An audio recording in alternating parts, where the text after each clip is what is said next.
Vous avez fait le bon choix en restant sur Yélévision. Bienvenue sur ce flash d'infos. Voici pour vous les actualités. L'état-major général des armées a annoncé dans un communiqué du 27 mars 2026 une opération d'envergure ayant permis de neutraliser plus d'une cinquantaine de terroristes et de détruire totalement leur logistique.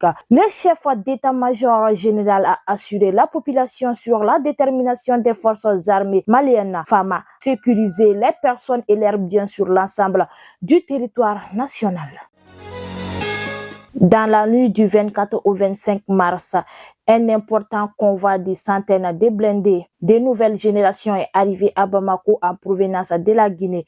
Cette acquisition s'inscrit dans la vision du président de la transition, le général d'armée Assimi Goïta, visant à renforcer les capacités opérationnelles des FAMA. Ces renforcements matériels soulignent également une coopération régionale accrue face aux menaces transfrontalières.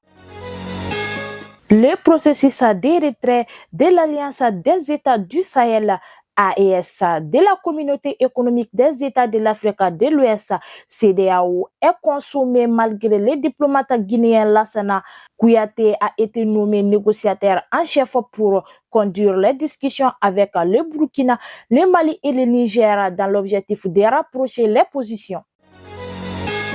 La Côte d'Ivoire souhaite normaliser ses relations avec le Mali. Le ministre Adama Dosso est attendu à Bamako en avril après une première étape à Ouagadougou. Cette démarche intervient après la crise des 49 militaires ivoiriens arrêtés puis graciés. Une médiation facilitée par le président togolais Faure Gnassingbé. L'Assemblée générale des Nations unies a adopté une résolution historique portée par le Ghana, reconnaissant la traite transatlantique des Africains réduits en esclavage comme un plus grand crime contre l'humanité. Le président ghanéen John Dramani Mahama a salué une décision ouvrant la voie à la mémoire, à la justice historique et à la dignité, malgré le caractère non contraignant du texte. Sur ce, prend fin ces flashs d'infos. Merci pour votre confiance. À lundi, Inch'Allah, avec Aïssata Kone.